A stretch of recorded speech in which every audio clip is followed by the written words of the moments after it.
Bueno, ahora me toca presentar a Felipe Daza.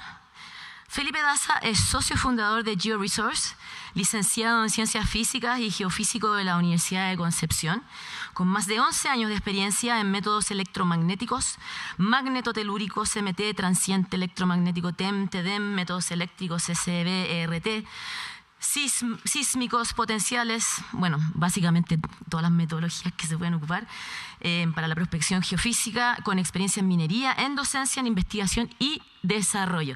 Así que dejo con ustedes a Felipe Daza.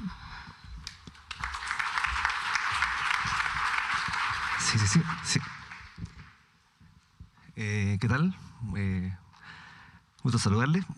Bueno, ya me presentaron. No sé si pueden poner la presentación. Y tenemos un puntero, ¿no? ¿Este? Ya, perfecto. Bueno, yo le voy a hablar sobre la geofísica aplicada a la caracterización de las cuencas, en este caso del litio. Y apenas comience la presentación, empezaré a mostrar la secuencia de lo que tenemos que ver.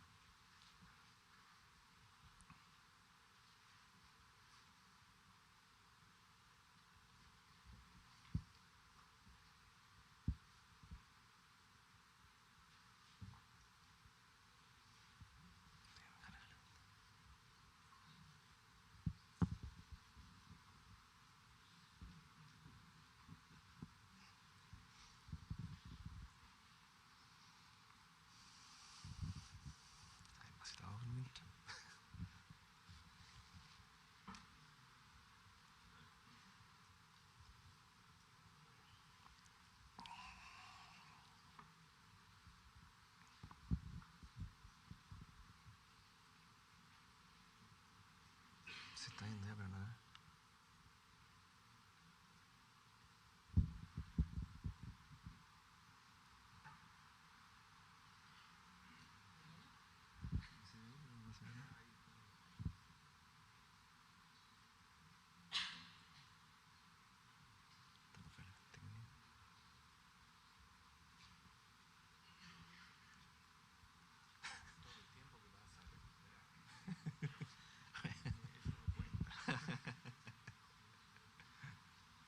Ni el arque.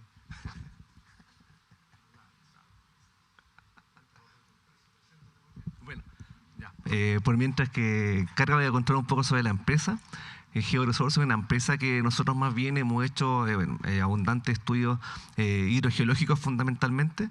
La gracia o el potencial de nuestra empresa es que ha integrado la geofísica con la geología.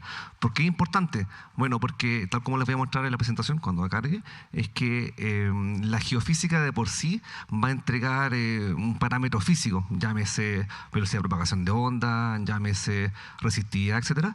Pero ese parámetro, uno tiene varias soluciones al problema inverso, entonces uno podría, en ese sentido, tener como distintos modelos frente a una misma cantidad de datos. Y por lo mismo es súper importante el poder tener como contraparte la geología para que la geofísica en sí se pueda ajustar a la realidad. ¿Por qué? Porque, bueno, como voy a mostrar, uno puede, o sea, está como el modelo ideal en cuanto al RMS, en cuanto al error. Entonces uno, claro, puede generar el modelo como con menor error estadístico posible, sin embargo puede que ese modelo no sea tan representativo de la geología. Y por lo mismo, el éxito de nuestra empresa ha sido gracias a eso, que hemos podido enlazar bastante bien la geofísica con la geología. Así que bueno, ahora sí, comenzamos nomás, avancemos nomás porque ya perdimos un poquito de tiempo. ¿Si puedes avanzar a la siguiente? Ya, como les estaba comentando, nosotros más bien hemos hecho fuertemente lo que es la exploración hidrogeológica, creación de acuíferos, la exploración geofísica y estudios geológicos. Bueno, nuestra empresa se compone por el departamento de geología, de geofísica, de logística y finanzas. Vamos a la siguiente.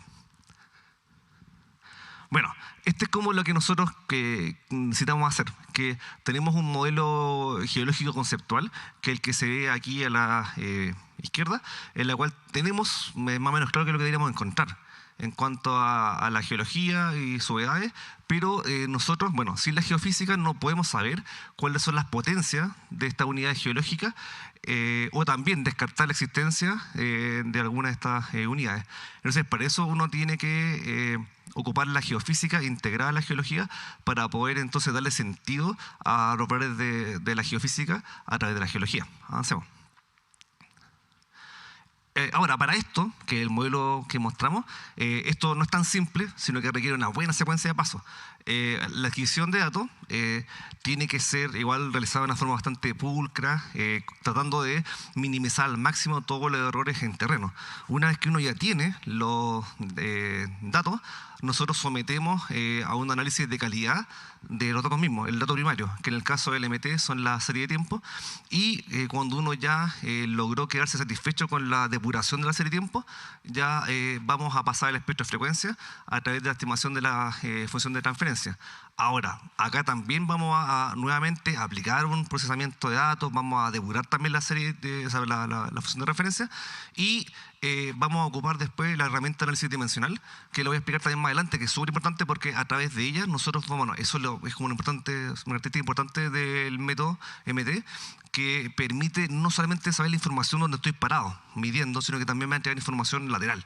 Entonces es una característica bastante potente del método. Y ya con esta información más o menos clara vamos a poder empezar a hacer los modelamientos y a ver los análisis de errores que vamos a tener en función del modelamiento. Y análisis de sensibilidad. La sensibilidad tiene que ver con decir hasta dónde la información que yo estoy obteniendo es real o no. Y también sé que las anomalías que estoy obteniendo también satisfacen la extracción de puntos que nosotros tenemos como datos crudos. Y finalmente ya interpretar el modelo. Así que ahora les voy a mostrar como más gráficamente lo que les acabo de señalar. En la siguiente, por favor. Este es el método magnetotellúrico con todo su esplendor. Aquí estamos trabajando y bueno, está compuesto, como se ve acá, esquemáticamente, con 2 electrodos que van en dirección norte-sur, otro par de electrodos improvisables que van en dirección este-oeste y 3 bobinas que van a captar el campo magnético, una que está en dirección norte-sur, otra que está en dirección este-oeste y otra que se entierra, que va vertical. Acá, como se puede ver, lo ideal es que todas las bobinas puedan ser más o menos enterradas, porque donde estamos viendo fluctuaciones que son bastante finas, la verdad, es que tenemos que disminuir al máximo el error. Entonces, por lo mismo, uno al enterrar esta bobina hace que el viento, cualquier tipo de perturbación no me altere la medición. ¿Por qué? Porque si yo tengo una bobina, por ejemplo, como se ve en esta imagen, y efectivamente hay viento, esa vibración que va a producir, aunque sea pequeña, igual va a cambiar direccionalmente el campo magnético. Por lo tanto, de esa forma uno reduce ese error. Bueno, también se dirigen, todos los sensores se dirigen con una brújula y bueno, ¿para qué estamos midiendo campo eléctrico y magnético? Finalmente acá, este es la unidad análogo digital, que lo que hace es que convierte los datos análogos de los sensores a una señal digital y también se configura la frecuencia de muestreo y el tiempo de muestreo. Ya, ¿para qué estamos midiendo campo eléctrico y magnético? Porque hay una relación entre ellas, que es el tensor de impedancia, que para no marear mucho, me va a dar información relevante sobre qué es lo que pasa bajo el suelo, que en este caso va a ser la resistividad del lugar. Ahora, nosotros tenemos los siguientes parámetros, está la resistividad aparente y la fase. La resistividad aparente me va a decir cómo va cambiando la resistividad conforme se va profundizando en el subsuelo, y la fase también me va a decir si es que la resistividad aumenta, disminuye o se mantiene conforme vamos avanzando hacia abajo. Ahora, la gran pregunta acá es que, bueno, ¿a cuánto podemos llegar en profundidad? Para eso aparece este parámetro que es el skin depth, que es un indicador de la atenuación de la señal electromagnética. Ahora, depende de 2 parámetros fundamentalmente, que es el periodo y la resistividad aparente. El periodo sería entonces cuánto tiempo, o sea, claro, es el tiempo de la señal que estoy midiendo. Ahora, si yo quiero llegar más profundo, yo debo medir más tiempo en el fondo. Ahora, también la otra variable es la resistividad aparente. Si yo estoy en un medio más conductor, la señal se va a atenuar más. Entonces, si se atenúa más, yo para poder compensar eso, tengo que medir más tiempo. En el fondo eso.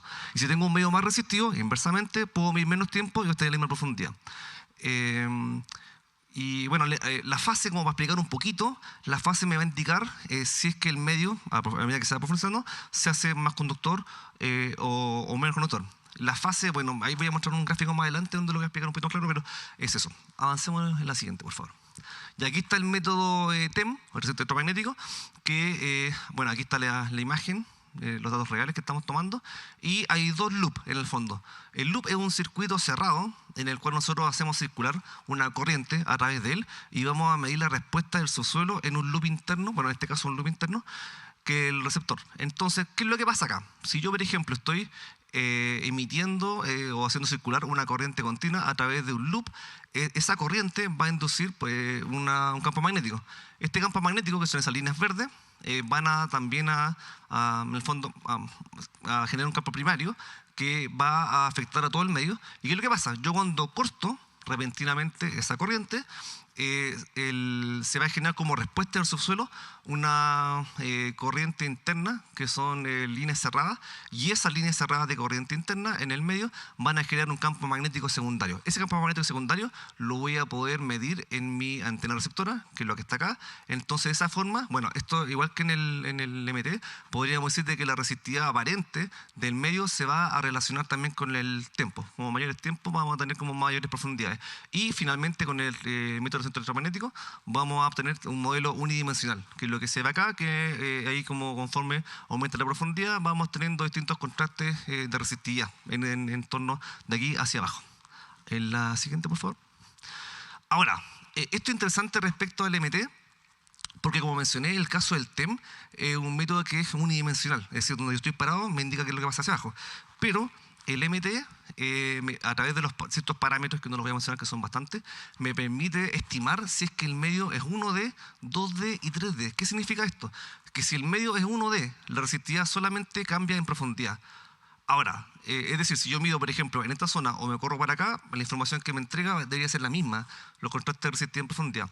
Si el medio es 2D, aquí vamos a tener lo siguiente, claro, si yo mido por acá, voy a ver lo mismo hacia abajo, pero si yo me voy corriendo hacia el lado donde hay una heterogeneidad, voy a observar un contraste, por lo tanto, ahí los parámetros me van a decir con una sola medición, así como, ok, pero está ahí en un medio 2D. Y finalmente el 3D, cuando ya el subsuelo varía en todas direcciones.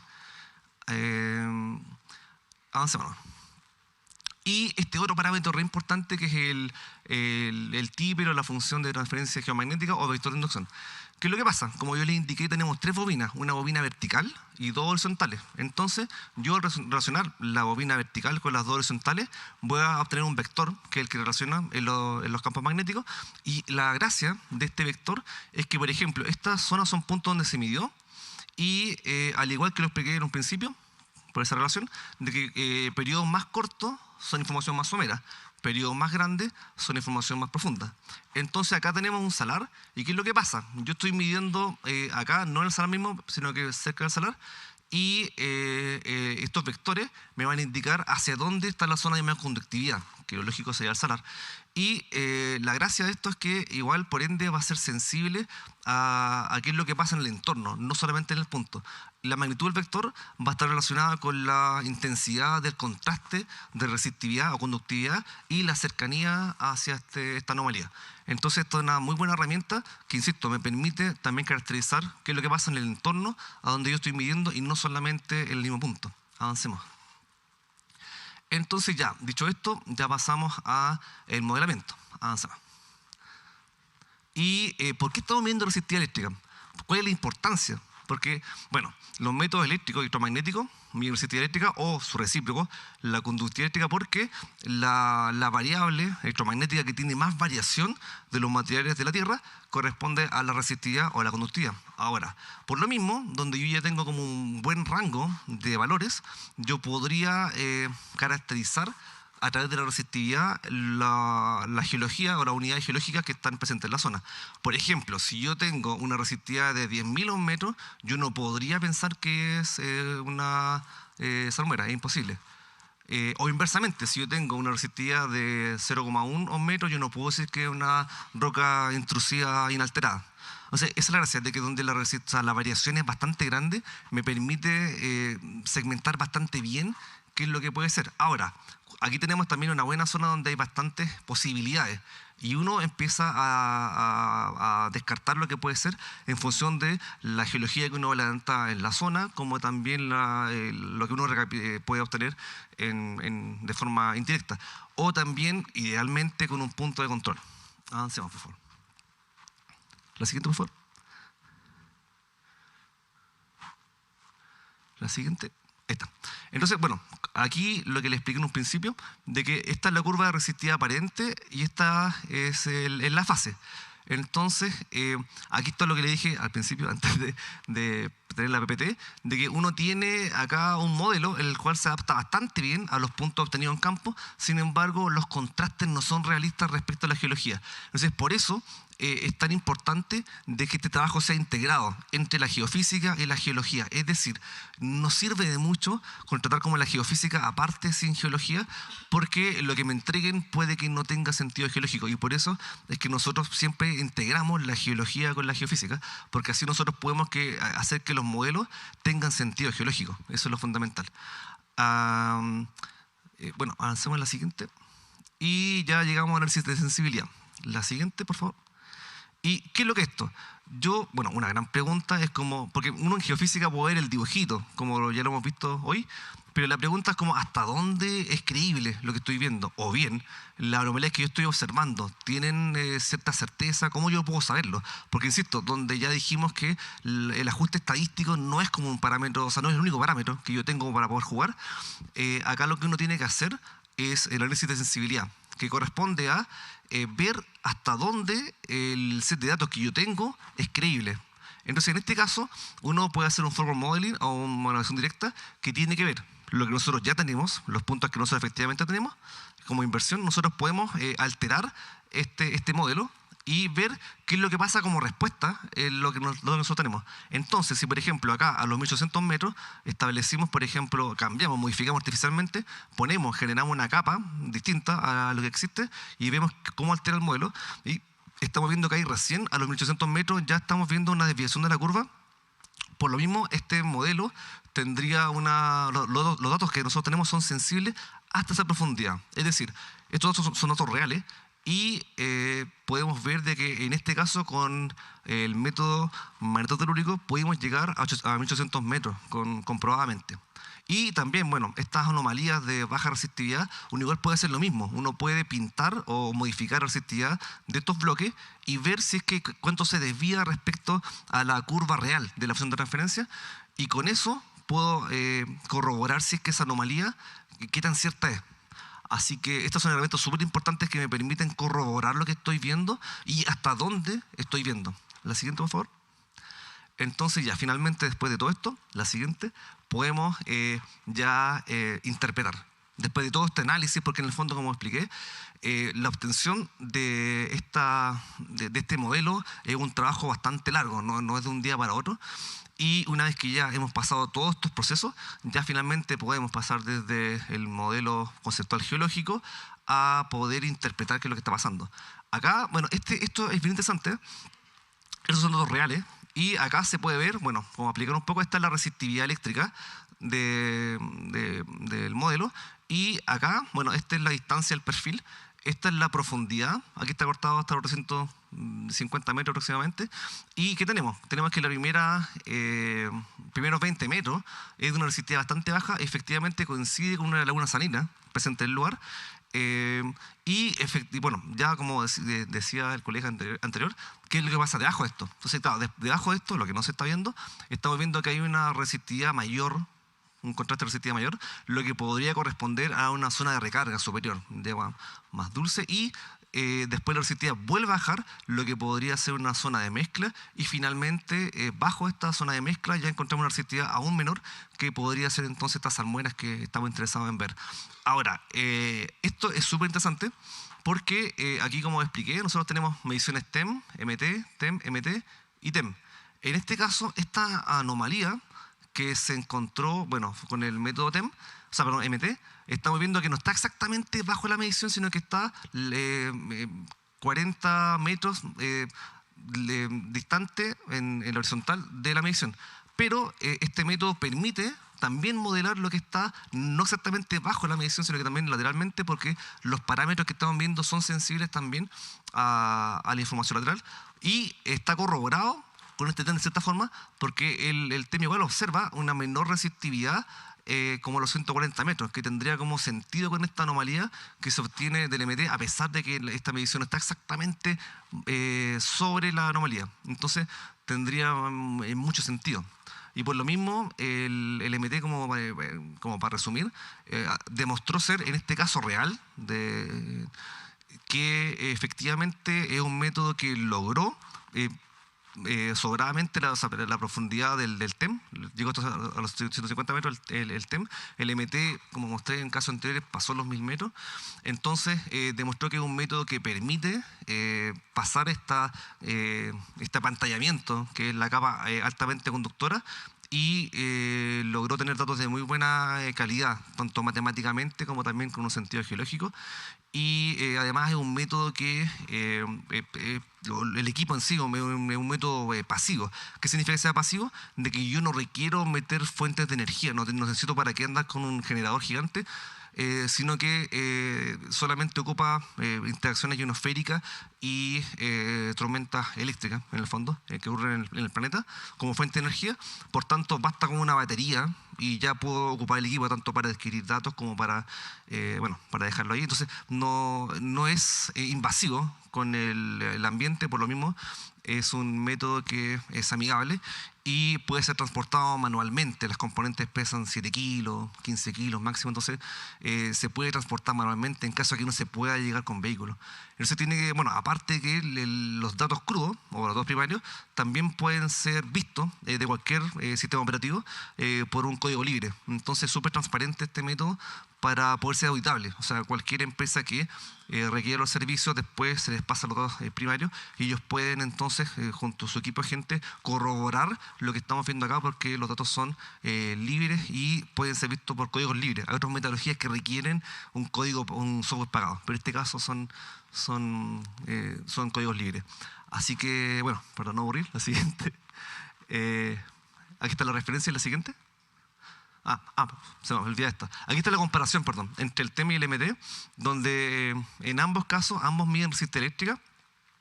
Como mencioné, el TEM es un método activo que requiere inyectar corriente al subsuelo, no así el MT, que es pasivo, y la profundidad del TEM es de unas centenas de metros y va a depender de la resistividad del medio. Medios más conductivos, como dije, va a producir un cierto apantallamiento, es decir, va a dificultar obtener información más profunda. El tamaño del loop también es importante en el caso del TEM, es decir, un loop más grande debería llegar más profundo, pero también requiere sí o sí la intensidad de la corriente. O sea, yo para poder llegar más profundo tengo que aumentar el loop, pero también aumentar la corriente.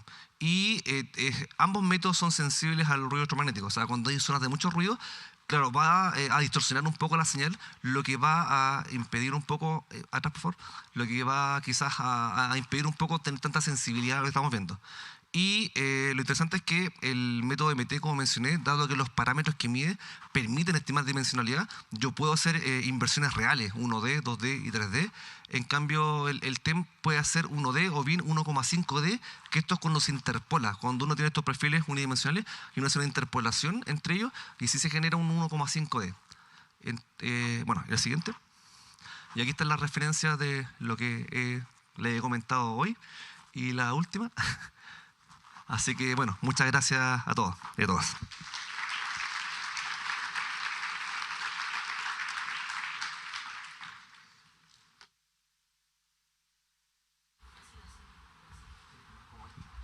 Hola.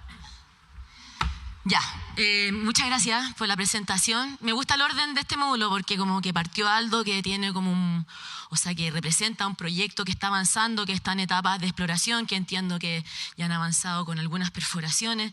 Después tenemos a los colegas que en el fondo nos mostraron como las técnicas que se requieren o cómo se construye o se caracteriza la hidrogeología. Y y ahora me toca presentar a Corrado, que no lo voy a presentar todavía, que representa trabaja en la empresa SQM, que es una empresa que todos sabemos que hoy opera y extrae carbonato de litio, o sea, extrae litio para producir carbonato de litio.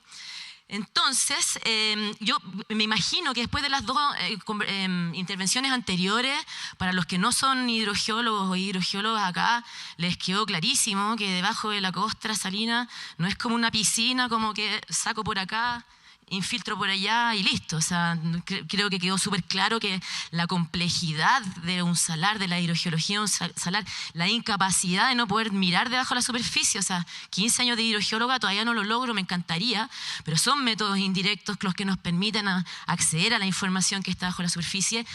Esos son los salares, son mundos completamente dinámicos, frágiles, prístinos, difíciles de entender. Entonces, bueno, qué mejor que Corrado Torres, para que ya debe llevar unos buenos años trabajando ahí en SQM. Aquí está el conocimiento del salar, nos guste o no nos guste. O sea, en la minería metálica nosotros tenemos un montón de proyectos mineros donde podemos exportar, o tenemos profesionales que están en todas las áreas. Hidrogeólogos ya somos pocos. Hidrogeólogos que hayamos trabajado en una empresa minera, llámese SQM o Albemarle, muy pocos. Entonces, eso, a tenerlo en cuenta, Universidad del Desarrollo, tenemos que generar profesionales, tenemos que generar capacidades. ¿Dónde vamos a sacar los hidrogeólogos para operar una mina? Entonces, todas esas son las cosas que tenemos que ir pensando. Bueno, eso es todo lo que voy a decir.